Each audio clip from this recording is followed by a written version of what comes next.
Well, this will be episode 4, I guess. I just got back to Seattle, and I'm leaving the next morning and going to Vancouver, British Columbia. So the next morning I'm take off down the street and heading for the on-ramp on Interstate 5.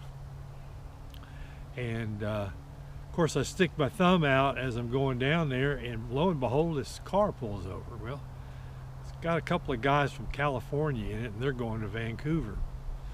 And they're in like, my guess is about a 1955 Oldsmobile.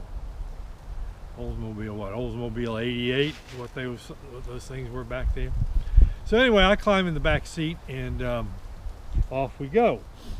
So we get up to the Canadian border, and we go off to the side there where there's I think it's called an International Peace Park, and you park, and there's this big grassy area, and on the other side of this grassy area is Canada, 100 yards, I guess, and you're in Canada, nothing in between. So I'm sitting there, and the guy opens up the glove box and pulls out a baggie and comes around and sits down next to me in the back seat.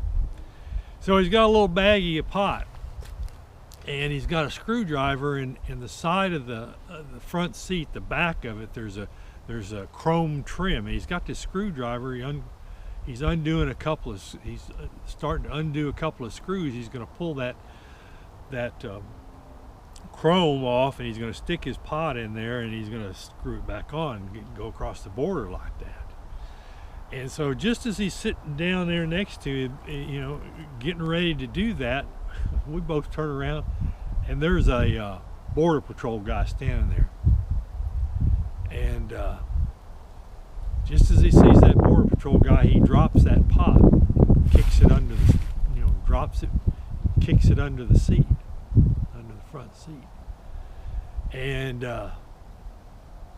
he goes, he stands up, he gets up out of his stand, and he says to that border patrol, "Oh, where exactly is Canada now?" And man, that guy just kind of fell into a tour guide mode. "Well, sir, now the Canadian border, you see, is right there," and da-da-da-da, and he's talking. And then the glove box was open, and he had another thing in that glove box. He had a big jar in that full of tobacco and rolling papers.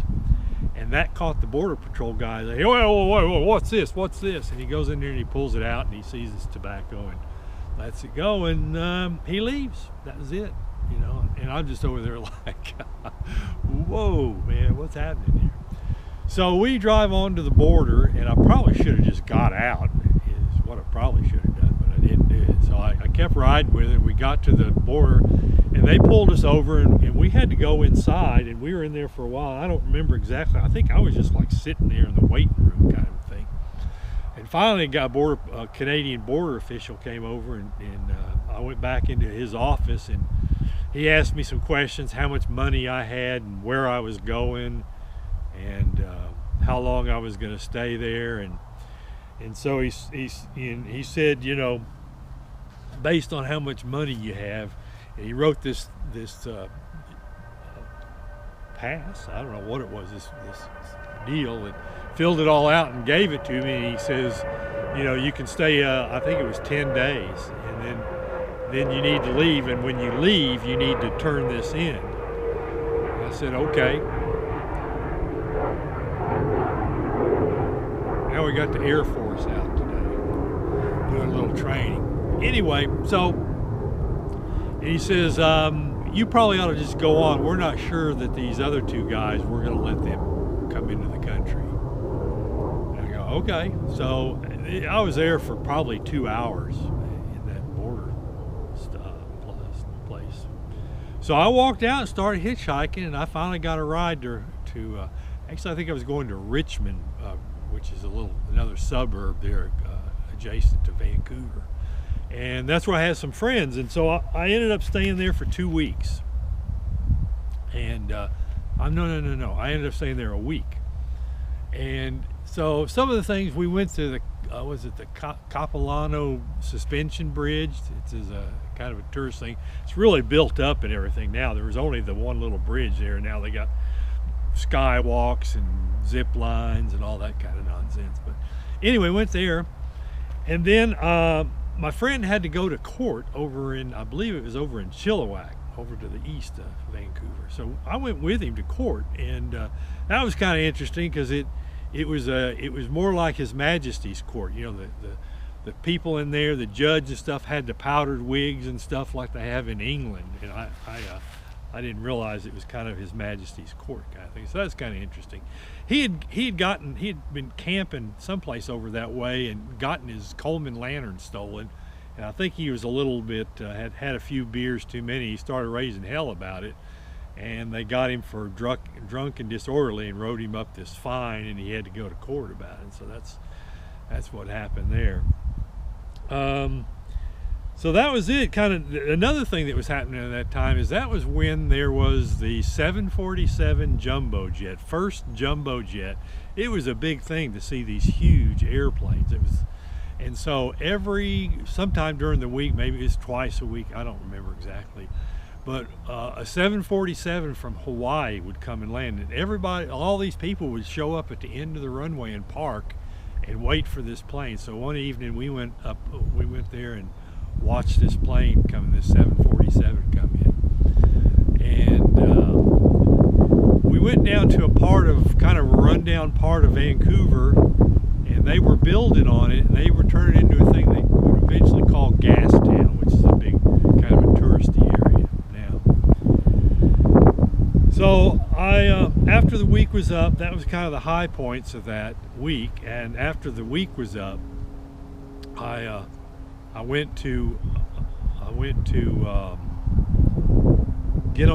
took the ferry. I took the ferry over to Vancouver Island, hitched on down to Victoria, and then got to Victoria, and I took the ferry boat across down to Port Angeles, Washington, back into the States. And so I took off from there. It was starting to get dark, and I walked, and I think I got one little short ride, and then I got another ride, and I was standing at this fork in the road, and one would go up the Olympic Peninsula, more out towards, and take the ferry more to the north of Washington and go across that way, or go down south. And I ended up getting a ride south, so that kind of determined where I was going. And so I ended up, and I was down in the middle, down on Interstate 5 in the middle of Washington, and it was probably 2 o'clock in the morning, and I was walking along, and I was at this exit, and there was nothing at this exit. There was a hotel there. I think it was like a Holiday Inn, but that was it. It was just, there's no gas stations. It was just kind of a dark place, you know. And so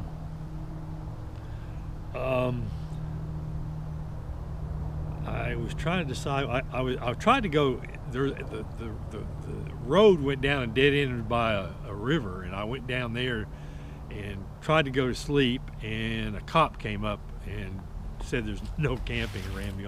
Anyway, I go back over to the entrance ramp. I was going to start hitchhiking, and this car pulls off the entrance ramp there, and stick out my thumb. They stop, and it's some guys going to Portland. And I asked them why they got off there, and they said, well, I don't know, we just decided to get off there. So they got off. I don't know whether they were thinking maybe they could find something there or something, but I think they were kind of stoners. They were, I believe, you know, this is the 70s. I think these guys were a little bit on the stone side. But anyway, I rode with them to Portland, and they got off the freeway, and started going down through the, off these roads. And I finally said, hey, excuse me, I need to get off, And they go, oh yeah, man, I forgot you were there, kind of thing, So anyway, I got out, and I walked down to a gas station, and I got a city map from them. That back in those days, the gas stations gave away maps, and I got a map from them, and figured out where I was, and I walked across the bridge over the Willamette River there, and got on the other side there, and another entrance ramp back onto I-5. But I sat there all the rest of the night.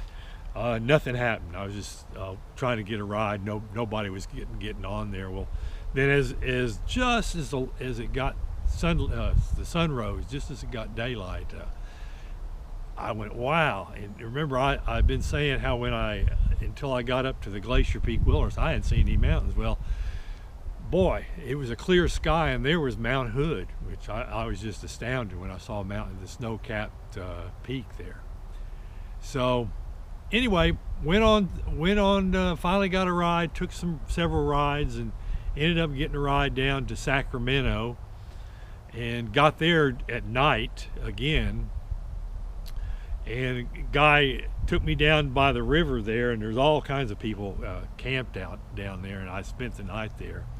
Got up the next morning, went over to the entrance ramp to head to San Francisco Bay Area, and a van pulls over, and I climb in. It was just like a cargo van, it didn't have any seats in it. And opened the back door, and there's like 3 or 4 people just sitting in there, and I climbed in. This guy had picked up several of these people, and some guy pulls out a bottle of cognac and starts passing this bottle of cognac around and taking swigs of that, and we're driving along. And anyway, I get back to Berkeley, back to my brother's house in Berkeley, and so in Berkeley, and I get a phone call from what would be at the time my best friend back in Texas, and he asked if he could come out. And I asked my brother if that's okay. He goes, yeah. So he gets on a plane and goes from Dallas and flies to San Francisco. And my brother and I drive over to pick him up, and he comes walking out of the airport, and he's got a kind of a Panamanian type straw hat on and a flowery shirt. And I start laughing, and I go, man, you look like a drug dealer. And he said, well, when I got off the plane, they stopped me, and they took me into this room and searched me and everything. They thought I was a drug dealer. So anyway, old John arrives, and so we're gonna hang around there for a while, and in the Bay Area, and then it's gonna be time to start home after that. So I'll leave it there. I got back from the Outward Bound thing, and here I am back in Berkeley again, and so we'll leave it there.